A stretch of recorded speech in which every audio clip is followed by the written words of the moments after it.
ఆయన సమీపముగా వచ్చి మనకు మొదటిగా చెప్పండి రక్షణను ఇచ్చాడు. ఆయన మనకు సమీపముగా వచ్చి మనకి స్వస్థతనిచ్చాడు. ఆయన ఏం ఇచ్చాడో చెప్పండి. ఆయన సమీపంగా వచ్చి స్వస్థతనిచ్చాడు. కోనేటి దగ్గర 38 సంవత్సరాలుగా పడి ఉన్నటువంటి ఒక రోగిని యేసుక్రీస్తు ప్రభువు చూశారు. అక్కడ మనం చూస్తే ఆ పెద్ద కోనేటి దగ్గర జరుగుతున్న విషయం ఏంటంటే, ఆ కోనేటిలో దేవదూతలు వచ్చి ఆ నీటిని కదిలించినప్పుడు ఎవరైతే ముందుగా దిగుతారో వారికి స్వస్థత కలుగుతుంది.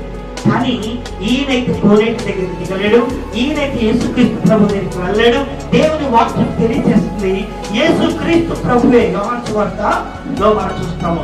యేసుక్రీస్తు ప్రభువే స్వయముగా అతని దగ్గరికి వచ్చి, యేసయ్యే స్వయంగా ఆయన దగ్గరికి వచ్చి ఏం చేశారంటే అతను అంటున్నాడు, ఇదిగో నువ్వు స్వస్థత పడగొడుచున్నావు అంటే ఏమంటున్నాడు తెలుసా? నేను స్వస్థత పడగొడుచున్నాను ప్రభువా. అయితే దేవదూతలు వచ్చి కదిలిస్తున్నప్పుడు, నేను కదిలిస్తున్నప్పుడు ఎవరో నాకంటే ముందు దిగిపోతున్నారు, వారు స్వస్థత పొందుకుంటున్నారు.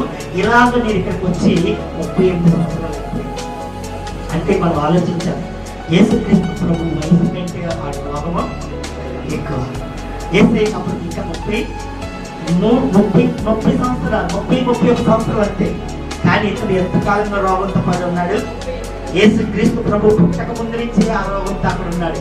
కానీ ఆ రోగంతో పడి ఉన్న వ్యక్తిని యేసయ్య గుర్తించి అతని దగ్గరికి వచ్చి యేసయ్య అంటున్నాడు, నీ పరిపెట్టుకుని నీవు లే అని అన్న వెంటనే ఆయన పరిపెట్టుకొని లేచాడు. గట్టిగా చెప్పడం దేవుని సంగమా ఆయన సమీపంగా వచ్చి ఫస్ట్ రక్షణ ఇచ్చాడు, రెండోది ఆయన స్వస్థతనిచ్చాడు.